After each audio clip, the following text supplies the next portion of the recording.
Você já ouviu falar sobre Design Thinking?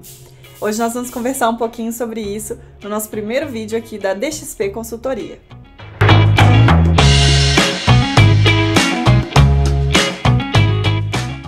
Meu nome é Lorena Almeida, sou designer, sou UX designer, trabalho há mais de 16 anos na área e hoje sou consultora principal na DXP Consultoria, que é uma consultoria focada em design, experiência e pessoas. E hoje, nesse primeiro vídeo, eu vou conversar com vocês um pouquinho sobre o que é o Design Thinking, para que ele serve, né?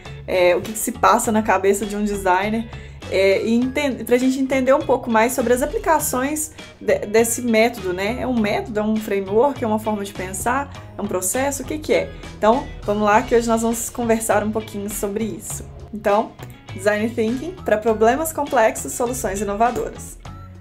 Já olhou pra alguém e pensou, o que passa na cabeça dela?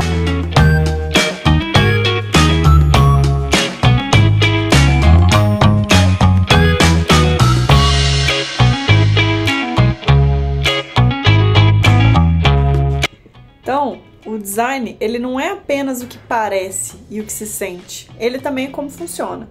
Então, o Design Thinking fala muito sobre isso, assim, sobre como as coisas funcionam, como a gente resolve problemas complexos através do design, né, ou através da solução de problemas mesmo para problemas complexos.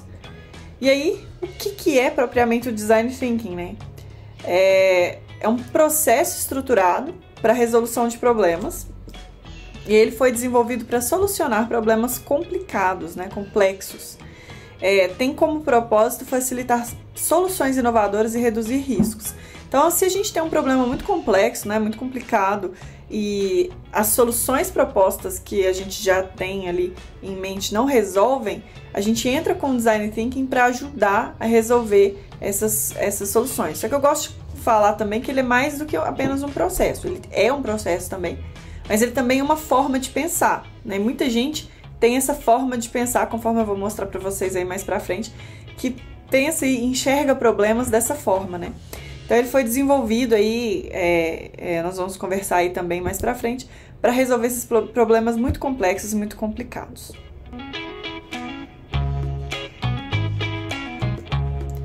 Então, o design, normalmente, ele resolve algum problema. Então, coisas ali que a gente tem de problemas no dia a dia, por exemplo, meu computador estragou. E aí eu preciso levar ele no técnico. Então, ali o meu processo está desenhado, já está designado, né? O computador estraga, levo no técnico. Mas se eu tenho problemas muito complexos, né? A fome no mundo, ou, né? Como sei lá, fazer um robô para facilitar minha vida de investimentos, coisas muito complexas, né? Sistema tributário brasileiro, por exemplo. Eu preciso do Design Thinking para me fazer pensar fora da caixa e resolver esse problema, porque as soluções que eu já sei que funcionam não vão funcionar para esse problema muito difícil de resolver. Então, o Design Thinking ele entra para auxiliar na ideação para problemas muito complexos.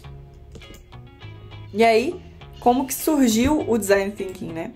Ele surgiu para instruir engenheiros lá na década de 70, 80, para eles abordarem os problemas mais criativamente, né? Então, o engenheiro, ele tá ali muito preocupado com o material. Nessa época não tinha o digital como a gente conhece hoje, mas ele estava ali muito focado no material, no uso, na funcionalidade, mas às vezes ele não estava tão focado nas pessoas que iriam usar aquilo ali e quais eram as dores realmente que essas pessoas tinham. Então, ajuda a pensar nisso mais focado em pessoas, né? Tanto que nos anos 80 começou esse movimento Human Centered Design, que é justamente para focar no ser humano que tem aquele problema, no ser humano que tem aquela dor ali que precisa ser resolvida. E a IDEO, que é uma empresa norte-americana, está lá em conjunto lá com a Universidade de Stanford, trouxe à tona essa metodologia para auxiliar na resolução de problemas complexos. Então, eles têm toda uma metodologia onde você consegue ali primeiro imergir no problema, entender e depois propor soluções. E aí, quais são os princípios do Design Thinking? Primeiro, siga a sua curiosidade. Se você tá com aquela pulga atrás da orelha de que acha que esse caminho aqui é o melhor para resolver esse problema, investigue, vá atrás dele, né? Siga ali a sua curiosidade, entenda, imerja no problema, pergunte para as pessoas, entenda, se coloque no lugar delas para entender qual que é a dor delas. Tolere erros e corra riscos.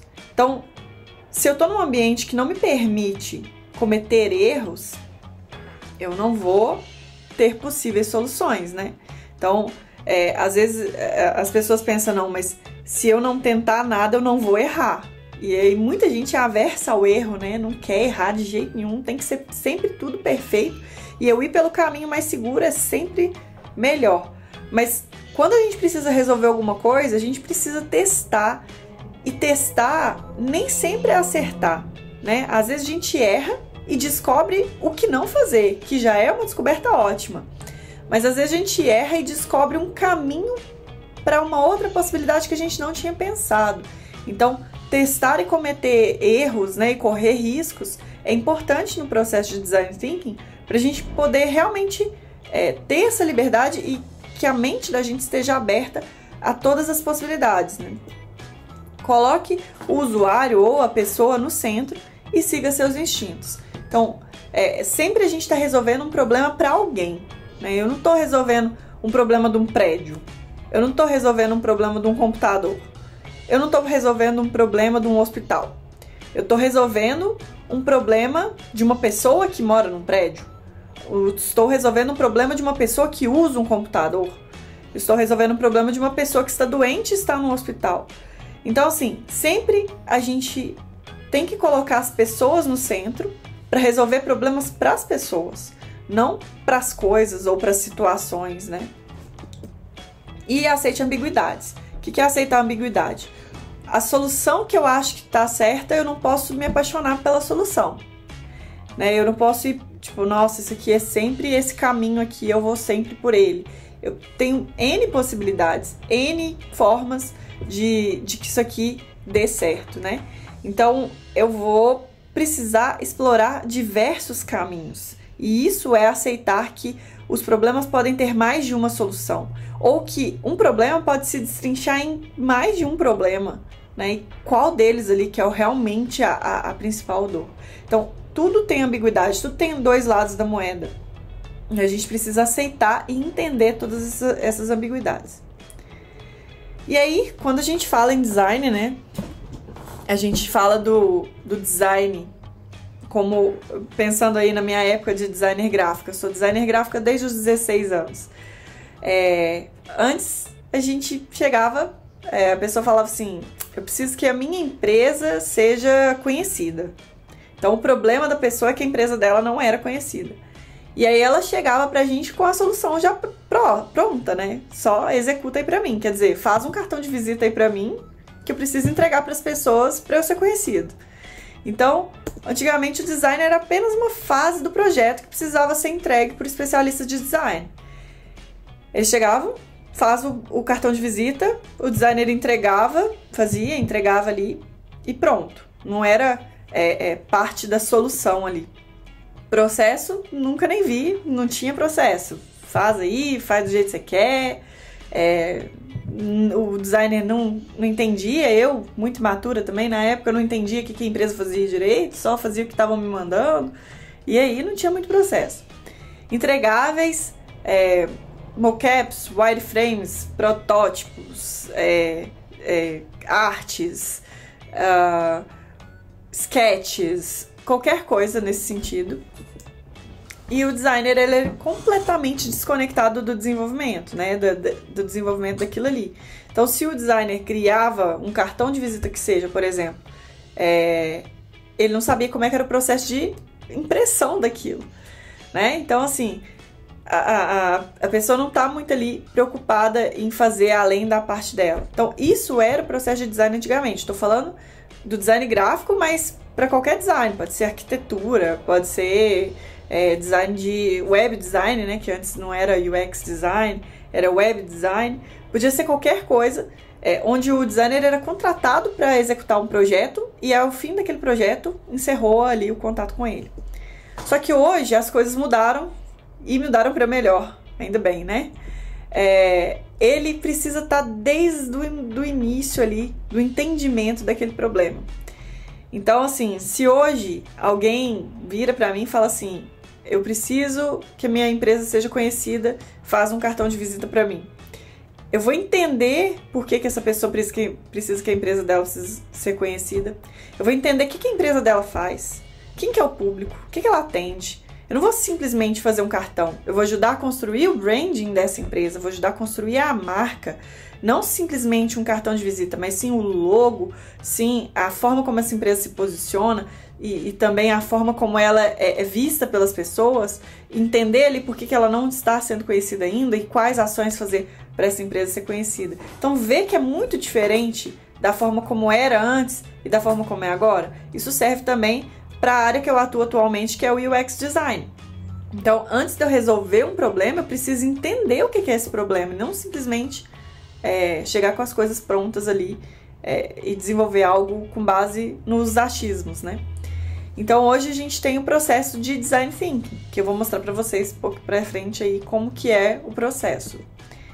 E os entregáveis é entender as necessidades ali e decisões do usuário, da pessoa, quais são as dores, né? E eu não estou entregando, eu citei o exemplo do cartão de visita, né? Mas eu não estou entregando um cartão de visita, eu estou entregando um conceito de branding ali para aquela empresa ser mais conhecida e também várias outras coisas ali ao redor.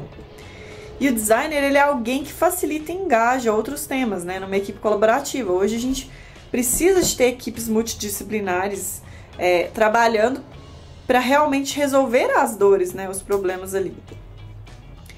E aí, como a gente já falou, qual que, afinal de contas, é esse processo aí utilizado no Design Thinking, né?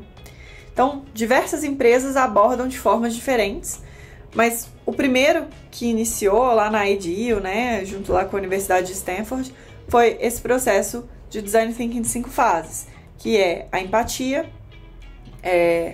a definição, a idealização, a prototipação e o teste. Então, eu tenho essas 5 etapas aí que eu preciso cumprir para que eu tenha um processo de Design Thinking rodando. E aí, aqui nesse processo aqui é interessante saber, né, que ele tem esse Double Diamond. Antes ele era bem focado aqui só até no protótipo, mas agora ele se alongou um pouco mais, que ele vai até a validação e já tem outros Triple Diamonds, tem outras variações aí, cada empresa usa da forma como acha melhor, mas ele surgiu mais assim, com a parte de descoberta, ideação e experimentação. E reparem que as linhas aqui, ó, elas divergem para depois convergirem, né? Então, se eu tenho um problema, ele tá convergido aqui, eu tenho um problema. E aí eu vou empatizar e vou divergir para entender esse problema. Depois eu vou convergir para definir qual parte desse problema que eu vou atacar primeiro. E depois eu vou divergir de novo para dar o maior número de ideias possíveis para a resolução desse problema. E vou começar a convergir de novo na fase do protótipo, né? Que é na fase de ali selecionar algumas ideias que eu tive para prototipar e depois validar. Então, a primeira fase é a empatia. É o processo de colocar no lugar do outro, né? Então, pensar assim, se eu fosse essa pessoa, como que eu estaria lidando com esse problema que ela tem? Entender as necessidades, imergir no problema, assim, se imaginar ali no lugar daquela pessoa, perguntar, pesquisar, fazer pesquisa de campo, fazer questionário, fazer entrevista com as pessoas mesmo, para entender quais são as dores ali que ela tem. Depois a gente vai definir. Às vezes a gente coleta muitas dores, muitos problemas, mas nem todos a gente consegue resolver de uma vez. Então a gente precisa delimitar o campo de atuação ali desses problemas, né? Até onde eu vou nesse primeiro momento. A gente identifica ali o público-alvo, começa a planejar ali a estratégia. Na fase de ideação, que eu já tenho definido ali até onde eu vou atuar, agora não tem certo e errado. Agora toda ideia é bem-vinda, toda ideia é ótima, nós vamos ter o maior número de ideias possível para resolver esse problema. Não existe ideia esdrúxula, não existe ideia impossível, toda ideia é bem-vinda. E aí, aqui a gente usa brainstorming, né, vários workshops para facilitar essa parte de ideação. Depois disso, dessas ideias ali, a gente seleciona algumas para serem prototipadas. As melhores vão ser prototipadas. E a partir desses protótipos a gente consegue já ter alguns feedbacks e já entender ali quais protótipos vão funcionar melhor para essa solução. E é justamente aí que entra a validação desses protótipos. A gente vai precisar testar com pessoas que são usuários, né? Pessoas reais que têm essa dor. São essas pessoas que vão me falar se isso aí tá funcionando ou não. E aí, a gente volta aqui, né? Esse processo, ele não é contínuo, né? Ele não tem um início, meio e fim. Se eu comecei aqui a empatizar e chegou aqui na validação e não passou na validação, eu volto ele aqui para ideação. Volto lá na ideação e vejo quais outras ideias que a gente teve que poderiam resolver esse problema. Prototipo, testo de novo. Nenhuma das ideias que a gente teve. Então, quer dizer, a gente não entendeu direito esse problema. Ou a gente delimitou ele no lugar errado. Então, voltamos aqui para empatizar de novo e entender a fundo esse problema e começamos o ciclo de novo. Então, eu não necessariamente, por exemplo, posso ter validado, a ideia é boa, só que ela não foi devidamente prototipada. Então, eu volto no protótipo. Eu sempre posso estar iterando aqui com as fases desse processo. Não necessariamente eu preciso seguir uma linha cíclica, tá? E aí eu vou te contar que talvez você já tenha usado o Design Thinking de uma certa forma e você nem sabe, tá? Imagina só, problema aqui que todo mundo já deve ter passado alguma vez na vida. A torneira da pia tá vazando, tá? Esse é um problema recorrente, isso acontece. Então, como que você vai fazer essa parte de imersão ali no problema? Como que você vai descobrir o que está acontecendo? Você vai desmontar a torneira, vai fechar o registro lá, vai desmontar a torneira, vai tentar entender o que está acontecendo, onde é que está o problema. E aí você vai definir, né? Beleza, tá vazando porque a fita de vedação tá desgastada. Então é por isso que tá vazando. Não é um furo, não é um entupimento, não é uma desconexão, não é nada. É só a fita de vedação que tá desgastada. E aí você entra na fase de ideação. Quais as possíveis formas de resolver isso? Eu chamo alguém para consertar? Eu tento consertar com cola quente? Eu compro uma fita e eu mesmo tento consertar? Ou eu deixo vazando, porque eu não tô nem aí com a água, eu deixo vazando? Eu sento e choro? Eu ligo pro meu pai? O que eu faço, né? Nessa fase de ideação. Quais dessas ideias parecem ser melhor? E aí eu escolho alguma dessas ideias e prototipo. Então, defini ali o que era o problema. Pensei em possíveis soluções. Dessa possível solução eu vou testar. Eu mesma ir lá comprar a fita e testar ali, colocar a fita de vedação eu mesma. E aí eu vou fazer a validação. Eu vou abrir a torneira. Se continuou vazando, não passou no meu teste, não foi validado. Então eu tenho que voltar lá na ideação e tentar resolver de alguma outra forma. Ou então eu volto lá na definição, porque às vezes não era a fita, era outra coisa que eu não vi, né? Então eu volto lá na descoberta, e vejo se não é alguma outra coisa que eu não tô vendo. E aí, se eu abrir a torneira e parou de vazar e deu tudo certo, problema resolvido. Então eu resolvi um problema, que aqui nesse caso não é complexo, muito complexo, dependendo do grau de instrução que uma pessoa tem sobre trocar uma torneira. Mas não é um problema tão assim, fora da caixa pra gente resolver, mas dá pra entender que a gente usa o Design Thinking, as etapas dele, em problemas do dia a dia, em coisas do dia a dia. Você provavelmente deve ter usado aí na sua empresa ou na escola, né? Pra resolver alguma coisa. E a gente tem esse processo na cabeça, a gente só não sabia que chamava Design Thinking, né? Mas é bem interessante. E aí, ele auxilia na construção de produtos, pode ser físico ou digital, auxiliando na entrega incremental de valor para o usuário ou para a pessoa, tá? Que a entrega é incremental, né? Desenvolvimento de produto user-centric, né? Quando a gente fala assim para produtos digitais, isso aqui muito usado em produto digital. Então, vamos supor que eu preciso de um carro, né? Meu objetivo é me locomover do ponto A até o ponto B. E aí eu penso assim, nossa, mas eu queria era um carro. O carro vai me levar do ponto A ao ponto B. E aí se eu entregar uma roda para a pessoa, ela vai resolver o problema dela? A roda somente? Vai levar ela do ponto A ao ponto B? Não vai. Se eu entregar 2 rodas ali, aquela conexão ali entre as 2 rodas do carro, vai resolver? Não vai. Se eu entregar ali as 4 rodas, um pouco mais de peças, ainda não resolve. Essa pessoa não resolveu o problema dela de ir do ponto A para o ponto B. Ela só vai resolver o problema dela de ir para o ponto A para o ponto B se eu der o carro totalmente construído. Então, nesse exemplo, eu não fiz uma entrega incremental.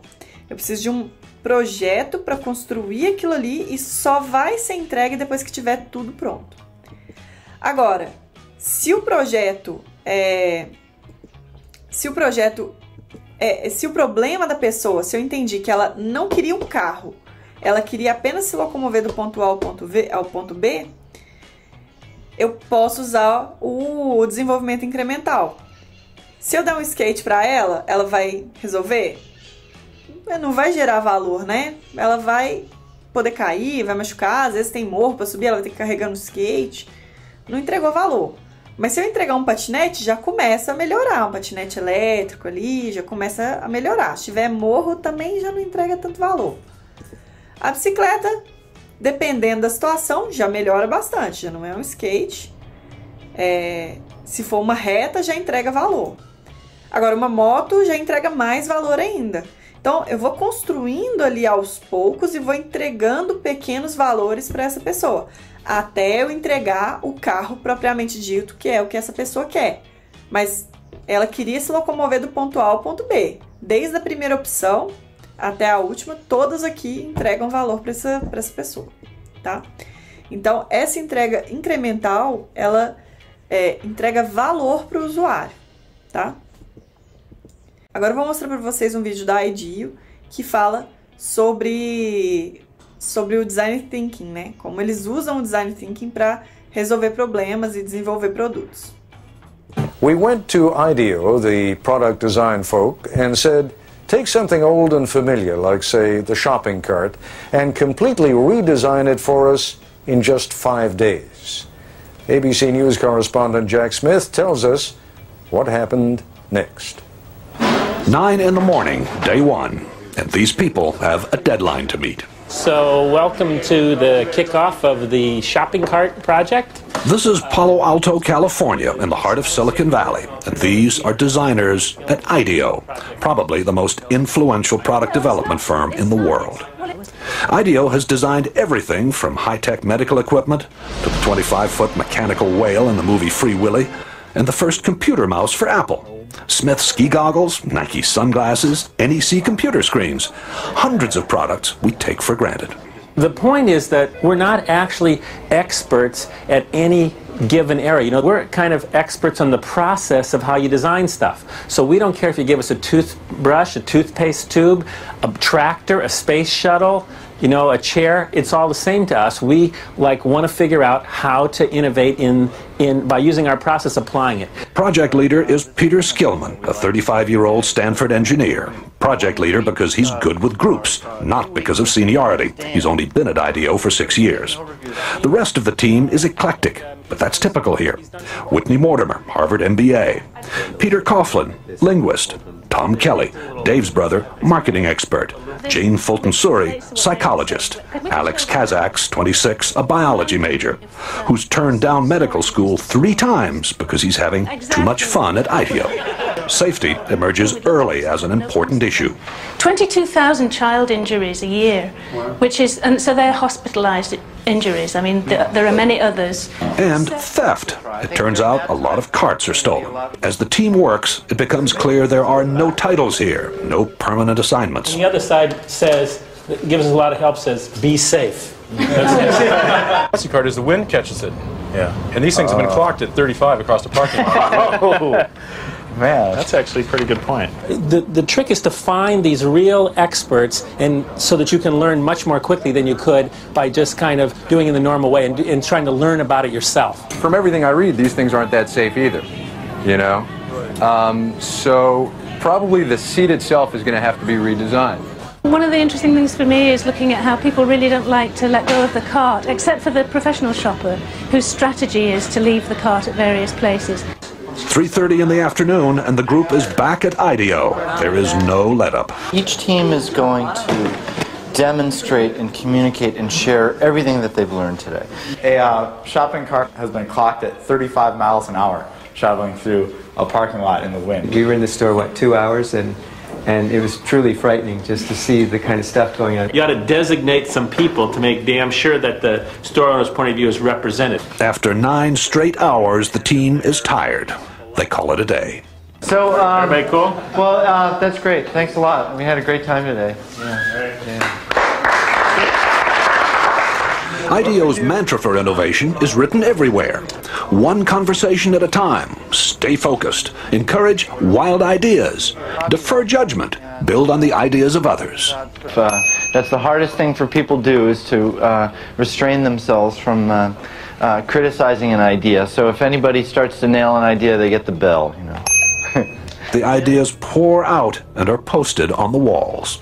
Oh, nice chaos. It's not organized. What it is it's focused chaos. Vote with your post-it, not with an idea that's cool, but with an idea that's cool and buildable. If it's too far out there and it can't be built in a day, then I don't think we should vote on it. Enlightened trial and error succeeds over the planning of lone genius. Enlightened trial and error succeeds over the planning of the lone genius. If anything sums up IDEO's approach, that is it. Worried that the team is drifting, what can only be called a group of self-appointed adults under Dave Kelly holds an informal side session. 4 or 5 teams. 4 or 5 teams, and we give each team a need area. It becomes very autocratic for a very short period of time in defining what things people are going to work on. If you don't work under time constraints, you could never get anything done because it's a messy process and go on forever. Back at the shop, it is 6 o'clock, and the 4 mock-ups are ready for showing. Baskets also can be, if you think you will have more volume, baskets can be put in. A modular shopping cart you pile hand baskets onto. A high-tech cart that gets you through the traffic jam at checkout. That you could mount a scanner on the shopping cart so that you, as the customer, as you pull it off the shelf, would scan each item. One that's built around child safety, and another that lets shoppers talk to the supermarket staff remotely. Yeah, where can I find a yogurt? But the adults, again, decide more work needs to be done before the mock-ups can be combined into one last prototype. Why don't we have all the carts come up here for a second? I think you take a piece of each one of these ideas and kind of back it off a little bit and then put it in the design. The design is still not there. But there's another motto at IDEO: fail often in order to succeed sooner. And some of the team will be up half the night trying to put together a design that finally does work. There it is! There it is! So we took the best elements out of each prototype. The cart, which is designed to cost about the same as today's carts, is different in every other way. What do you think? Well, I'm very proud of the team. I think it's great. Does this work for you? Works for me great. Yeah. It's also beautiful. The cart's wheels turn 90 degrees so it can move sideways. No more lifting up the rear in a tight spot. And you shop in a totally different way. The bags are hung on hooks on the cart's frame. Remember, there is no basket here. At first, I was a little shocked, but I think you have some fantastic ideas here. It needs a little refining, but I think that it's great. I mean, we would want them. She also gave us some really good comments about how we can make this thing better. A lot of hours. Also, an open mind, a boss who demands fresh ideas be quirky and clash with his, a belief that chaos can be constructive, and teamwork. A great deal of teamwork. And these are the recipe for how innovation takes place. This is Jack Smith for Nightline in Palo Alto, California. Então esse vídeo mostra pra gente aí como eles conseguem usar o Design Thinking para construir produtos, né? Aí no caso é um produto físico, mas a gente usa também muito para produto digital. Construir um produto em 5 dias ali, muito rápido.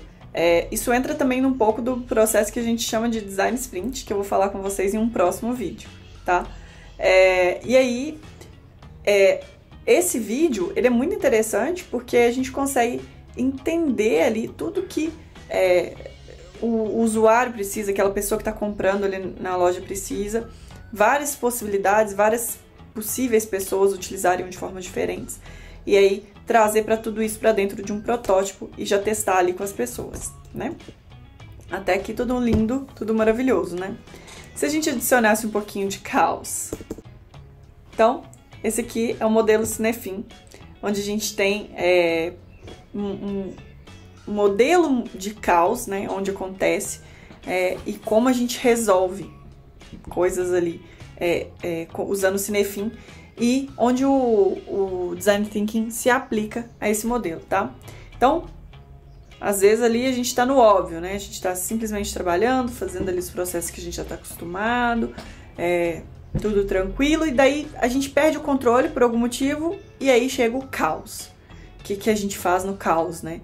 A loucura, assim, o inesperado aconteceu de alguma forma e a gente está no caos. A gente precisa agir, sentir e responder. Então, é uma resposta rápida. Eu não tenho tempo ali para resolver. Quer um exemplo disso? Hospitais estavam lá tranquilos e calmos, 2019, 2018 ali. Do nada, perdemos o controle porque veio uma pandemia. E é uma coisa desconhecida. Era o caos. Como que eu vou resolver o caos? Eu não vou resolver. Eu vou agir ali primeiro com o que eu achar que tá certo e esperando pelo melhor. Primeiro eu ajo, depois eu penso no resto. Até eu ter um pouquinho de controle ali, conseguir entender e ter um pouquinho de controle sobre a situação. E aí eu entro no complexo, tá?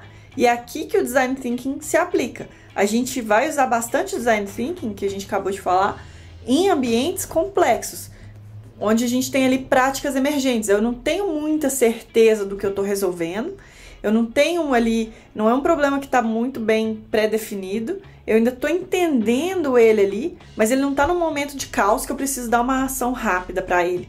Eu já tenho um pouquinho de controle e já consigo ali testar, já consigo ali sentir e ali responder a esse problema complexo. Porque com o Design Thinking eu vou ter o entendimento para passar esse problema para ir para o complicado. Ali, no complicado, pode ser difícil ali de resolver, mas eu já sei o que é o problema, já sei minimamente como agir, eu vou resolver ali, vou agir, vou analisar e vou responder a esse problema. Que foi o que aconteceu com a pandemia. Estava no óbvio, caiu para o caos, resolvemos, né, as políticas públicas resolveram aí da forma como dava na época, para a gente começar a entender. E aí os laboratórios foram fazer testes, entender que vírus que era, como que ele se comportava, como que ele se disseminava. Fomos entender ali, imergir no problema mesmo, para testar soluções. E testamos de tudo. Testamos máscaras, tipos de máscaras diferentes, testamos o face shield, testamos isolamento social, testamos tudo que dava para testar, até a gente ter um entendimento do que era esse problema e ir para o complicado. E a gente ficou um bom tempo no complicado, né? Então a gente ia sentindo ali, a onda de Covid está alta ainda, então vou ficar em casa, vou mandar todo mundo que está trabalhando para casa. Vamos analisando essa situação até ela entrar em controle e vir pra gente padronizar. Não, beleza, agora a partir de agora todo mundo usa máscara. A partir de agora todo mundo que pode trabalhar de casa, trabalha de casa, até essa contaminação diminuir e a gente padronizar. Então, aí volta pro óbvio e tenta se manter ali para não cair no caos de novo, né? Mas inevitavelmente, às vezes, a gente acaba caindo em situações de caos. Eu dei o exemplo do Covid, mas isso se aplica a empresas também, diversas empresas. Então, a gente tem isso muito bem... a gente consegue ver isso muito claramente em empresas, né? Às vezes, a gente está em situações de caos. Às vezes, um CEO falou alguma coisa que não devia e a empresa perde valor de mercado e vira um caos. O que você resolve? A assessoria de imprensa vai, tenta resolver a situação ali, eles tentam minimizar. Então, assim, isso acontece em várias situações e aí o Design Thinking ele entra para justamente ajudar a gente a entender esses problemas complexos e já prototipar ali, testar coisas que poderiam funcionar ali para esses problemas complexos. E aí ele te permite elaborar soluções que te tiram da beira do caos e te levam para um lugar mais tranquilo. Então, às vezes, a gente está ali naquele momento de descoberta que é tudo muito caótico, muito confuso, a gente não entende muito bem o que está acontecendo. Com o design, a gente dá uma desemaranhada nesse nó aí de problemas e aí entrega possíveis soluções aí para esse problema. E aí, agora que você já sabe um pouquinho mais sobre o design thinking, bora pensar como a gente pode aplicar ele no dia a dia. E esse foi o nosso vídeo sobre o Design Thinking, espero que vocês tenham gostado. Compartilhe esse vídeo com quem você acha que vai gostar muito de saber um pouco mais sobre Design Thinking. Se tiver alguma dúvida, algum comentário, deixa pra gente aqui nos comentários, eu vou respondendo assim que possível. Quero muito saber o que vocês acharam do vídeo, nosso primeiro vídeo. Deixa seu like, compartilha com seus amigos e até a próxima. Tchau!